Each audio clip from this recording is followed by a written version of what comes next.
What's up, y'all? It's your girl Sakina, and I'm back with another review. This is my review for the Real Housewives of New York. This is season 14, reunion part 2.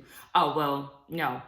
I'll be watching and reviewing part 2, but I guess I need to insert my thoughts about part 1 here because, like I said, I didn't feel the need to do 2 separate reviews for this. This could really just be one video for both parts and just be done with the season. So, yeah, I did watch last week part 1. Let me get my camera together. Part 1 of the reunion. And there wasn't too much that really stood out to me. I think the biggest thing for me was Uba. Uba and her outburst. Her going at Jenna unwarranted. It was just very confusing. I did not see that coming. I'm really confused by that. I know that she said that she felt some type of way about Jenna picking a side when it came down to them in Aruba. But Uba, I know that rhymes. You literally showed your ass over a prank that you initiated. It was not that serious. You were yanking glasses off of Aron's face, which is totally uncalled for. I don't care if Aron got buck when she came downstairs, whatever. That, to me, the way that Uba behaved on that trip towards Aron was as if this is somebody who really is not your friend, somebody that you don't care about. And I know that these ladies met while filming this show, but it seemed like Uba and Aron had a close relationship. In the way that she was treating her, I was like, if you treat your friends like this when you get mad, then your relationships will be very short-lived, because that's crazy to me. And then y'all going out and you're holding her glasses hostage and you're causing a scene. Girl, yeah, I wouldn't want to fool with you either. So you can't be mad at Jenna for picking the more calm side. I wouldn't want to be surrounded by you either, behaving that way, and we're on vacation trying to have a good time. Girl, please. It just was left field. Now, I do agree when she did say that she feels like Jenna be putting on for the cameras, acting like she's just so, meek and mild on camera, but off, she feels like, she's the boss. She's Jenna Lyons. I'm like, yeah, I could agree to that, because though I did sympathize with Jenna and her situations, towards the end of the season, I got a little tired of it. Sis, look, we understand you have these insecurities, and we all do, right? But you constantly putting yourself down and comparing yourself to these women as if you don't amount to them, you can't hold a candle to them. That's weird. It's weird. Girl, stand up, okay? That's the moral of the story. Get some confidence about yourself. Channel that energy that you use towards work in your personal life, and know that you are that girl, like I said. So I agree with Uba when she was calling her out on that. But the random, you two said that y'all didn't want Jenna on the show. Andy moved right past that. It was kind of like, why didn't you ask? But I guess on the previews, I just seen that he is going to circle back to that. So I ain't going to give Andy too much, because he did circle back. But it was like, Uba, what's happening? Like, girl, did you watch previous reunions and studied them to where you felt like you need to come in guns blazing? Because that's what you did, but it was cringy. I was just puzzled the whole time. Girl, I don't really understand. And this beef that you have towards Jenna, it seems very one-sided, because Jenna is just as confused as I was watching it. Another thing that stood out to me, Sigh. The nerve of you to fix your mouth and say that you want people to look at you with happiness and whatever else it is, all these good, positive vibes. Have you seen yourself? You were not a joy to watch this season at all. I felt very indifferent in the beginning. And then once y'all got to the first trip, what was that, the Hamptons? You and your luggage and your toilet paper, and always complaining about you being hungry and all of that, and your struggle stories. No, you are not a joy. You're very much so mean. You always had that vein popping out your neck when Jessel was talking. If she does come back next season and she comes with a different tune, I honestly wouldn't believe it. I wouldn't believe it because this is who you really are. You're a self-proclaimed ice queen too, who doesn't show emotion but expect other people to open up to her. You have this struggle with your mom and your upbringing, and I understand that, but baby, get therapy, okay? You in a brownstone in Brooklyn, you got some type of coin, go seek therapy. Oh yeah, the whole Jessel thing, her moving back to New York to be a part of the show, okay. And what? Because I would too. Yes, they caught her up a little bit in her lie, and she really should have just stood 10 toes down on it because, I mean, obviously, y'all didn't want to pass up on the opportunity either. Y'all are here. Yeah, I came here for the opportunity. She should have stood in that. But so what? What's the big deal? She here now. Now, if she goes back home after every season to Dallas, then I will have an issue because you really are not spending your time here. But if she moved back and, you know, her whole life is rooted in New York, so what? All right, so then we get into part 2, where it picks up where it left off last week with Jessel going at Sigh and Aron for implying that Pavitt got a little side piece in Vietnam, which is why he wants to go out there. And both Aron and Sigh are denying that they implied that. Yes, y'all did. Y'all literally kept wondering, why is he going out there? Who goes to Vietnam for a day? There was something else. Why isn't he wearing his wedding ring? Y'all were making these statements, implying, insinuating that y'all had thoughts of him having an affair with somebody, possibly. So let's stop acting clueless. It's both of them. We never said that. Da-da-da. So then they got into the Jessel and her sex life situation. And they said that they had no idea that it was due to postpartum. But it's like 1 + 1 = 2. As a woman, y'all should get that girl math, okay?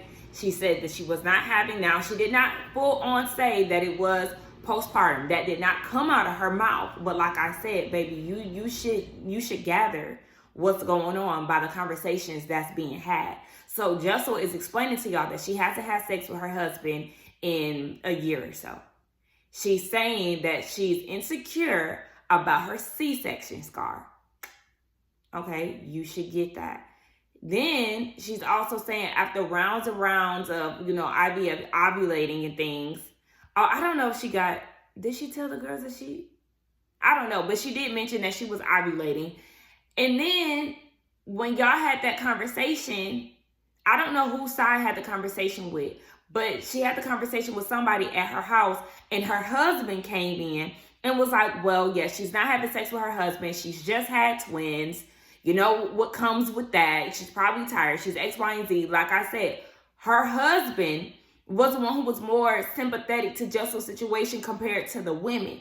So y'all did have little tidbits of her possibly going through postpartum, but y'all still carried on the way that y'all did. I feel like them saying that she never told them it was postpartum is a cop-out. Yeah, she could have been more black and white when it come down to it, but y'all could have been more empathetic and sympathetic to her situation regardless, as women who conceive children.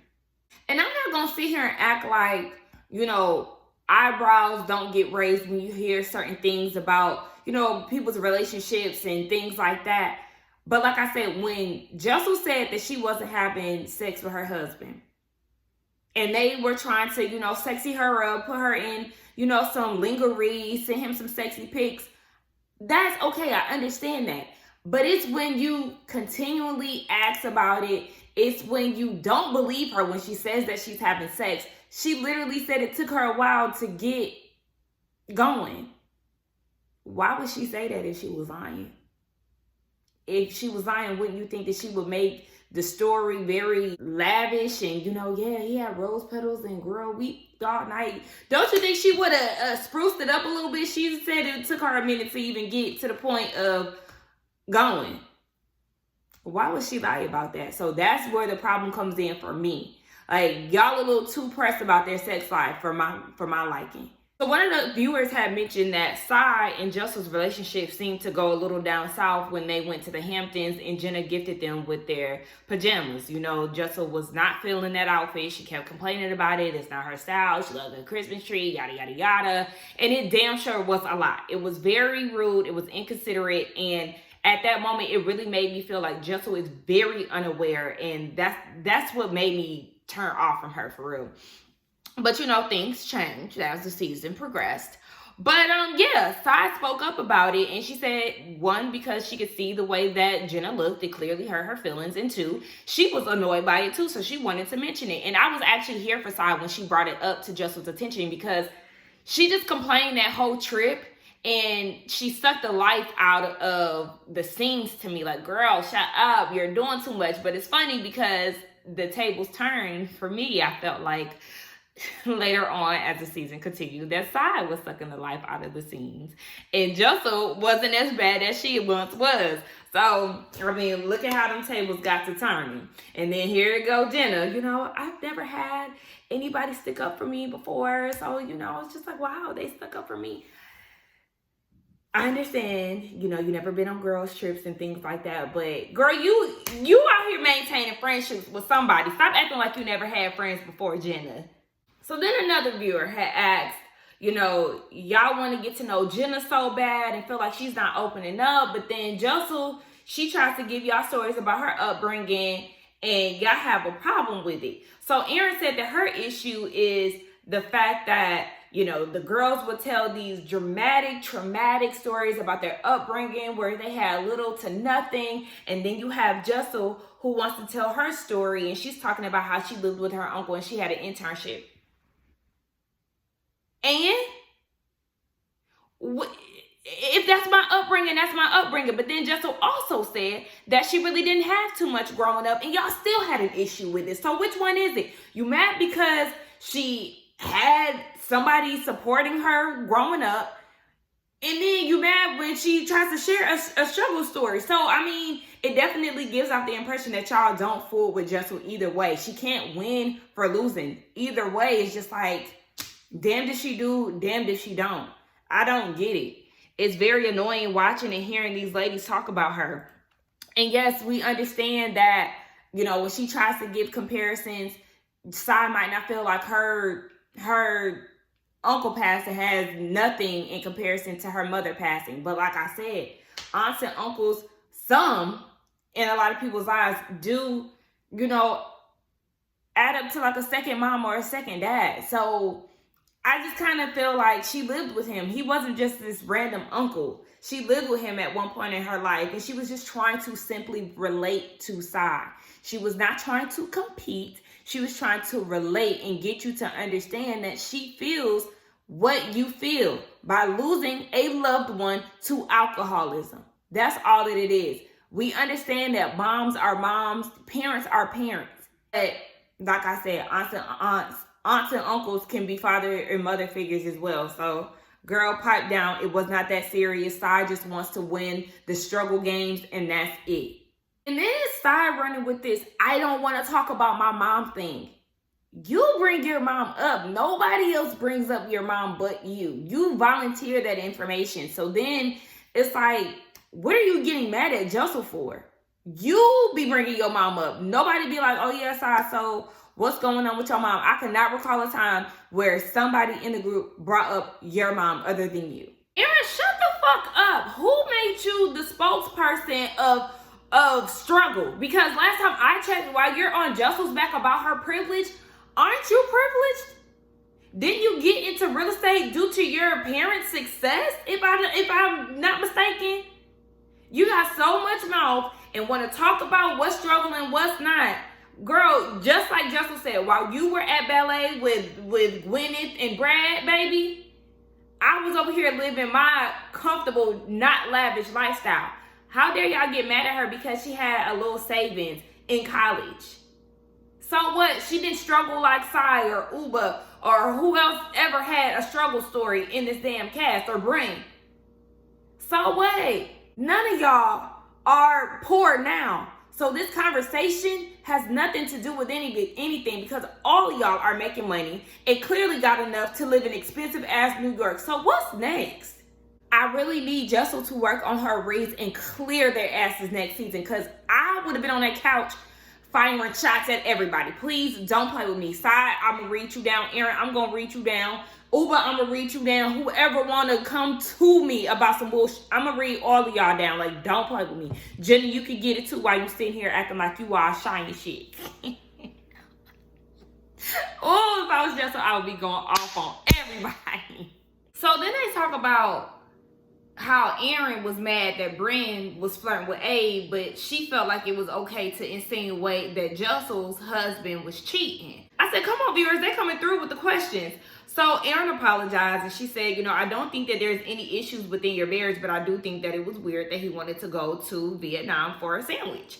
Okay, that's fine, but like I said, y'all was just too worried about it. Y'all damn near made that y'all storyline, you and Sigh. So that's when stuff really started to get weird. So then they geared their attention towards Sigh, because Sigh thought that Jessel was a liar for getting the ticket situation with Pavi's trip confused. And she didn't, though. That was the thing, because Sigh feels like, yeah, she may have got something confused. No, baby, you got it confused, and you heard what you wanted to hear and ran with it. Because just like the flashback showed within the season, Jessel never said that he was going next week. She said in a few weeks. She did not give any specifics. She gave a blanketed statement that he was going to Vietnam soon. That's all it was. You heard that he was going next week, and then you ran with that and called her a liar. And the only example that you can give was that, and that wasn't even a lie, because she never gave any specific date. So girl, you're loud, you're wrong, you're pressed, you're tired.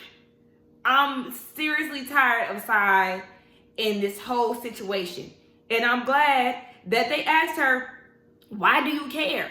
And then she gets mad at Brynn and says that this ain't your husband. Pop, it ain't your husband either. But you made his trip your storyline towards the end of the season. So if Brynn want to add her 2 cents in it, she ain't no different from your pressed ass. Though she gets on my nerves, Sigh going into the story of her mom's alcoholism and her background. She said that her mom struggled with mental illness, and she really didn't start to see certain signs until high school. Her mom would frequent at Central Park, and she would always get the police called on her. Sigh would have to come and pick her up. She felt like she was dealing with a child waiting by the phone, trying to figure out where she had to pick up her mom from, because it was just an ongoing thing. And Sigh thought that with the more money that she made, that she would be able to help her mom. And when her and David married, her mom moved in with them, and she was there for 3 months, but she got really drunk one day in front of their kids, and David was like, yeah, she has to go. 3 months later, she ended up passing. So Sigh is carrying that guilt, and that's a lot. That is a lot. I think she said her mom had passed like 5 months ago at this point. That's a lot to deal with, and I definitely sympathize with her hearing her story. It does help understand people a little bit better, but what I want to know is how that was with her and her husband, being that her husband is the one that told her that her mom had to go, and then 3 months later, her mom passed.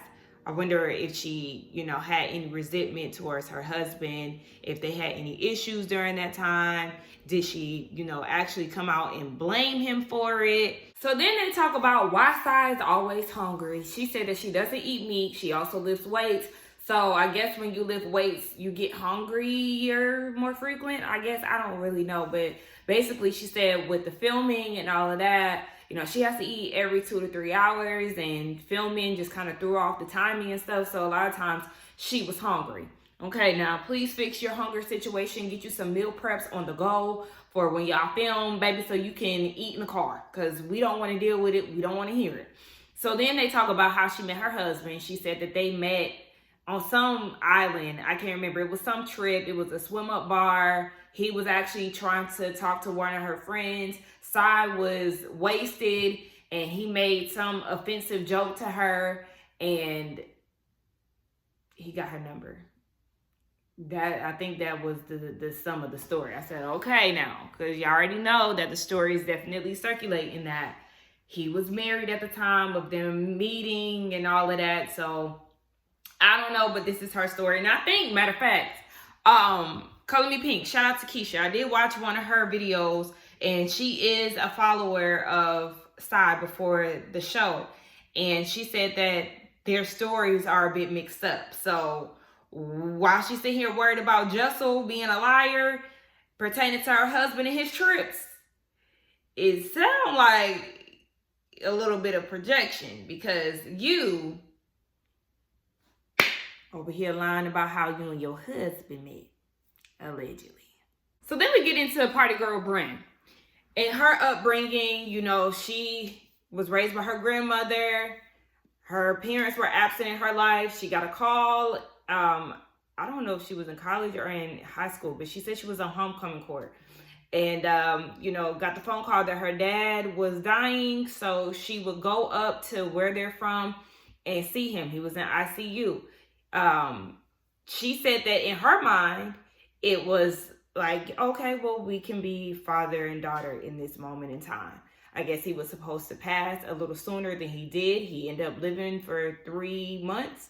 And, you know, during that time of her getting to know him, he apologized, and he said that he never, you know, forgave himself for the way that I don't know if those are, is it just her dad, or was it all 3 of them? I think it was 3 kids. I don't know if that was all of their dads, but she never spoke about how he felt about the other siblings, or if they actually came and seen him. So it's making me feel like, okay, is this only your dad? I don't know, because then, you know, she talked about how she went to the hair salon, and then that, I always felt like something was mixed in with Brynn. I didn't feel like she was 100% white. And when she went to the hair salon, I said, I knew it. I knew Journey Smollett was not 100% white. So yeah, she talks about, you know, her salon visits, and that's how she really gained an understanding of the Black culture, you know, some type of connection to it. So shout out to her grandma for that, because she went to an all-white school and she got bullied for that, you know, for being mixed and all of that. Viewer asked, you know, how did she connect with being African-American today? She said, anybody asks her, she's a Black woman. That's how she feels. That's where she is with it. So, you know, shout out to Brynn and her story. I do find Brynn fascinating. I do. But she is a bit annoying because that coochie is always on display. Not literally, but you know, she's always speaking sexually, over flirty and all of that. That gets very exhausting to be around. And Sigh has definitely been on her apology tour, because Brynn brought up how Andy brought up how Brynn and Sigh had a really good relationship, and Sigh just cut her off. You know, Brynn looked at her like a big sister. Sigh said that she has a low tolerance for grown adults and all of that, girl. Okay, but yeah, she's definitely been apologizing to everybody. I mean, as she should, because I don't understand how you cut off Brynn over something that you told. But yeah, who knows? Maybe she could redeem herself. I don't know. Now, Brynn started talking about Gideon. You know, she's been engaged 2-3 times, and Andy is like, okay, so why isn't he the one? Brynn's issue is the fact that all 3 of her engagements had stemmed from the breakup. All of the men decided to propose to her after she left them. And she's looking at it like, why does it take for me to leave in order for you to realize what you have and, you know, commit to her? And I applaud her for realizing that and not backpedaling. She does not see it for Gideon in that way anymore. The other 2 are in marriages with children. Gideon, she said he was the closest to actually seeing the engagement through and getting married. But yeah, no, she looks at him like a hot cousin. I said, girl, don't ever say no shit like that again, because that's nasty. Yes, my cousins, look, I'm mixing words. Yes, my cousins are handsome, but that's it.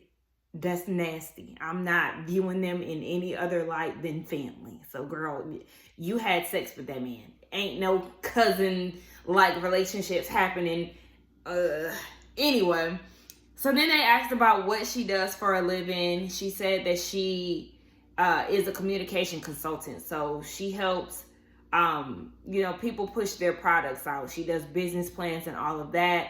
Andy was like, okay, well, have you tried to help Uber with Uber Hot? She said, yeah, she's giving her a million ideas. And hopefully something comes out of that. But they're supposed to be getting into it based on these previews. So I don't know how that business plan gonna go. Now that viewer ain't shit for saying that Aron looked like she in her early 40s and she only 35. I mean, you ain't lying and you ain't wrong. I just thought it was real funny that Andy read that comment. Like, oh my gosh. But they do feel like Aron is, or according to Brynn, that Aron is a stick in the mud when it comes down to all the ladies. I do feel that way. Out of all of them, she is kind of like, womp, womp, womp. Like, how are you 35 and you don't know what WAP is? So then they talk about Brynn and Aron's relationship. You know, they have that frenemies thing going on. And Aron is explaining the friendship. And as she's explaining, Uba's like, yeah, no. She's making all these faces and Aron calls her out on it. And Uba's like, y'all fake as hell. Especially Aron. Y'all, I just want to puke listening to y'all. Y'all are not friends, especially on Aron's side, because Aron has a lot to say about Brynn a lot of the times. And Brynn was very annoyed. Brynn was very annoyed about Uba. She talking about she want to throw up, give me a bucket. Brynn is like, girl, did you find your bucket? You talking about you want to throw up? Like, I mean, if I got respect for somebody, then I got respect for them. So, I mean, what's next? This is the third outburst that you've made. I mean, she's holding their feet to the fire. So I'm not mad at this part. You know, you feel like they're being fake and you can call it out. I don't have a problem with that. It's just the fact that she is giving, I don't know, she's kind of bringing the mood down a little bit with these outbursts, because it's like, damn, you got a problem with everything, huh? Just let them talk and get it out. But I mean, Aron asked her and she told the truth. So, but this is the thing that I do want to address with this, because Uba said that Aron be saying, you know, all kind of shit about Brynn. When you get mad, like, dogging your friend out is not a good look. I don't know to the extent of what was said, but just because you're angry, that does not give you the okay to start unloading and unleashing on me and saying things that, you know, could really hurt me, because I'm going to start looking at you like, okay, well, have you been thinking this? Is this what you really think about me? So, yeah, when I get mad at somebody, my mind doesn't go to dogging them out about, you know, whatever it is. It's just, okay, you annoyed me. You sound stupid right now. Girl, fuck you. And I'm going to cool off over here. I'm not going to be like, her, she dumb, she don't got no money. She blah, blah, blah, blah. Like, that, So, yeah, the relationship between Brynn and Aron, they're fine. They're good to go. You know, Uba feels like Abe should convert to Islam and marry both Brynn and Aron. And Brynn had this, like, face. Like, she was reaching into her dress, but she had this face like she really wasn't feeling what Uba was saying. But when Andy addressed it, she turned it around and made it seem like, you know, she was actually really interested in what Uba was saying. But to me, I felt like based on her facial expression, she seemed more annoyed with Uba, but decided to, I guess, switch her mode about it. Were y'all peeping that too, or is it just me? Ooh, child. So then, listen, we get into this whole Aron pulling the prank on Uba. Like I said, Uba was doing too much for me. It was a prank. You surprised Aron by pushing her in the pool with all her clothes on. You left your phone behind. She took it. Simple as that. My bad, my camera cut off. But yes, I understand that she has a job and family that cares about her. But you left your phone, Uba. it was a prank that probably went on a little too long because they said it wasn't for 45 minutes. So yes, Aron, your mistake is definitely that you held her phone for a little bit too long. But sometimes I feel like Uber uses her being from another country as like an excuse, because in the group text, when they were asking who had her phone, Aron's emojis definitely gave off she had them. And yes, she said after that, that's when she gave Uber her phone back. But in Uber's defense too, when she explained, you know, she cried about it to Jessel. Don't understand why she's crying. But, you know, she was going to allow the day to just go by and for her to cool off and then talk to Aron later that evening. Aron got bugged, and that's the reason why Uber reacted the way that she did. Even then, to take off her glasses off her face, that is intrusive. That was not necessary. Y'all are arguing about a prank. Aron had no ill intent. It was all jokes. A joke that may have been a little too long for your preference, but your reaction was over the top. Like I said, to carry on throughout the day the way that she did, it was a lot. And yeah, I honestly am very annoyed by Uber when she gets to acting like that. And at this point, Brenda's just over the conversation. She was like, bruh, like, there's Find My iPhone. There's other ways to locate your phone. And I mean, she's true. She's right. But Uber was right too. I could have went on Home to Glory and my phone's still active. My phone ain't dead with me. Okay? So yeah, just because you got Find My iPhone, that does not mean that you're necessarily alive and well. But I get both sides of the situation. Brent is just over it, and then Uber got in her face. Brent was like, girl, back up. That's when I really started to see the black come out of Brent. Okay? The facial expression and all, like, bitch, don't try it. All of these girls here might be scared of you, but I'm not. I said, oh, baby, this is giving Friday. When Debo and Craig was about to fight. And the alarm came up because Debo had them put his hands on Felicia. She wasn't having it. I said, oh, okay, Brian. She got real mad and she had to remind Uber twice. Baby, I don't play that again. These girls may be scared of you, but I'm not. I said, all right now. And I mean, somebody does need to get on Uber's level when she get to being like that, though. Because then she'll know, okay, I can't try that with Brent. Because Brent ain't going there with me. But anyway, they asked, Andy asked Jenna about her experience with Uber. She said, you know, she had got her taste of Uber hot when she invited Uber over to her house. And Uber didn't know that there was cameras there. They showed us a flashback yet again for that situation. And it was like Uber was coming on strong. Like, girl, what's the problem?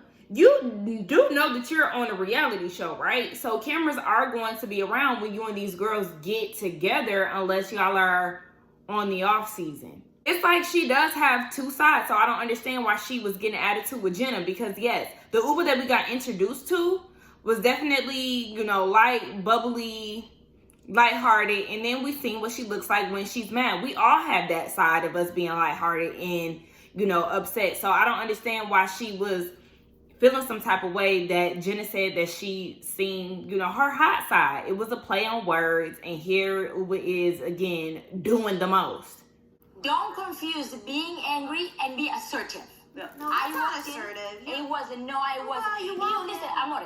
Maybe you don't know how to be loved or how to stand up for yourself. Watch your fucking mouth. No.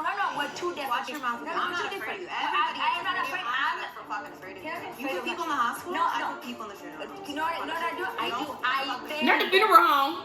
I bury. Not y'all burying people. Don't speak about me. I have Irish. I'm fucking Somali. I'll black hat that your ass right now.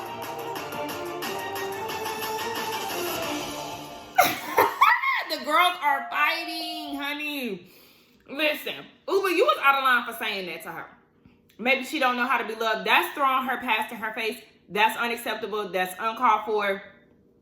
Brent didn't deserve that. But Uber got you back when you said I'm half black and Irish, baby. She said, baby, I'm fresh off the motherland. So what's next? I'm Somalian. So what's up? 100%. I mean, she ain't say all that, but you know what I'm saying. Like, woo, the girls are tussling. And I'm kind of entertained. Who would have thought that Brent and Uber would have been going toe to toe? I actually am going up for this brand. This brand, I like her. Lord, now Uber the damn victim. I just can't. First of all, Uber, you need to understand that yes, that was a side of you. That's your angry side. So I don't understand why you're upset with Jenna because she said that she's seen that side of you. And they're like, well, I'm mad. And Andy is like, yeah, you're mad. So she's seen the mad side of you. Like, girl, what are you talking about? Like, it could very much so be a communication thing, you know, a language barrier, whatever the case may be. I'm open to, you know, that being a situation. But how long has Uber been here? That would be my question. Because I don't know. She's sucking the life out of this part of the reunion. She's definitely a lot. I'm actually with Bryn. And when Bryn says she's not scared of Uber, she's not. Because Uber told her to shut up. When Uber said that, I said, oh. But Uber told her to shut up. Now, Bryn was definitely quiet in that moment. But she spoke again. And she spoke again a few times. I said, Bryn, listen, girl, okay. Okay. But Uber, like, and now you're mad at Jenna because, like I mentioned earlier, Jenna said that she was Team Aron in that moment. That was the key words, in that moment of Uber showing her ass in Aruba. You need to understand, too, that your attitude is not enjoyable, okay? In a minute, you and Sigh, y'all both gonna be in a group together. Because y'all do too much. And you definitely do come off very angry in certain situations. And as a black woman, I don't like to paint that narrative of, you know, an angry black woman. But Uber, you go 0 to 100 and it confuses people because it's like, damn, girl, it was not that deep. And now she's saying that none of the girls had her back in Aruba. Yes, they did. You had the rest of the girls. Meanwhile, Aron had Jenna. Jessel was by your side the entire time. Brandon and Jessel had to hear you yap about it in the little go-kart ride. Y'all also all went off to the beach. Meanwhile, Jenna and Aron did their own thing. I think they went back to the house. So what are you talking about? None of the girls supported you. Yes, you definitely are, you know, more of the sound person in the group when everybody is at odds. But when it comes down to your situations, girl, you just be doing a lot. And she's emotional and all of that. And I'm just feeling like this has to be something deeper. Because otherwise, what else is this? And I understand that Uba is very emotional. And, you know, she got what she needed to get out. And all the girls, you know, reassured her that they are in support of her. They love her. And in the midst of, you know, the things settling down, Andy now wants to address what Uba meant by saying that Aron and Sigh didn't want Jenna a part of the cast. I said, why didn't you just ask her what she meant at the time? Why would you wait until all this drama then finally settled down? Messy. So, Sigh, Uba, Jessel, and Aron was all chilling at Aron's house before they started filming. And once they found out that Jenna was going to be a part of the cast, they felt like she wasn't going to fit in. She was the wild card in all of this. And of course, they're trying to make excuses, you know, because their truth is being spilled. Sigh did admit that she said that. And they're all like, but you know, we're all wild cards. You're the normal one of the group. Blah, blah, blah. Yeah, sure. Okay. So, yeah. That's the reason why Uba said what she said. But I'm like, okay, Uba, well, you was a part of it. So did you agree with them? Did I miss that part? Did she agree with them? Did she admit to agreeing with that or whatever? I don't know. But yeah, it clearly hurt Jenna's feelings. But you know, that just comes with people making assumptions about you without getting to know you and all of that. But yeah, I kind of just felt like, Uba, you could have really just left that out. So we're at the end of it, and they all have to reflect on it being their first season. You know, what did they see?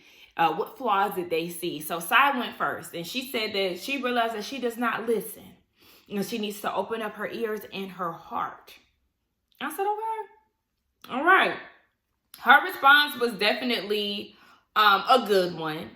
And, I might be open to giving Sigh a clean slate next season.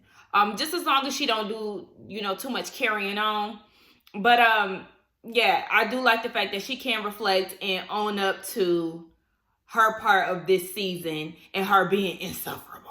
Jenna does admit that she could be more of a girl's girl. They hang out and everything, or the rest of the girls hang out. And she said, after this, she's going to join the group and she going to mingle as she should. And another thing, girl, your response really should be stop playing the wounded deer role and boss up.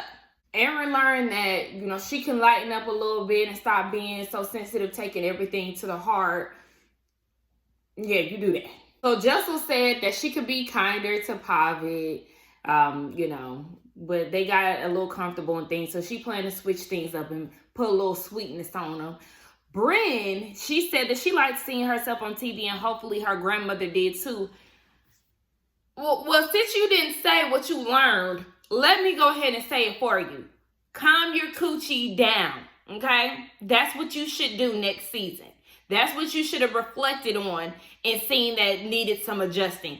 Stop all that flirtatious-ish. It's okay to be flirty. That's okay. But like I said, put that coochie on reclusive, okay? And then Uba, she said that she learned that she can warn people before she becomes uber hot, okay? And that's just that. Speaking of uber hot, my mom said that she tried to order some here recent and it was sold out, child. So shout out to Uber. Shout out to all the girls. I hope y'all make this platform work for y'all and not against y'all. I will be tuned in for season 2. I enjoyed this season. I actually do like, there's different sides of all the girls with the exception of Sigh that I actually like. Sigh was the only one who really just did not have a redeemable quality for me throughout the season. So she definitely was the worst person for me, or the least enjoyable this season, with Uba close behind. Like, I like Uba, but yeah, when she get Uba hot, So yeah, Jessel definitely turned it around for me and became my favorite of the season. I hope to see all the girls back next season. I know that I counted Sigh out, but I guess I'm going to, give her a second chance, child. If they add new people, I wouldn't be mad at that. Maybe they should add an Asian woman because this is such a multicultural cast. Maybe they should add an Asian woman, a Pacific Islander. I'm trying to think of what else. Yeah, that's all I got. So add an Asian woman and I really feel like this cast will be global, baby. All right. So y'all let me know what y'all think about this season, the franchise, the new cast, all of that. Let's get down in the comments and talk. Don't forget to like, comment, and subscribe to my channel, and I will see y'all in the next one. Bye.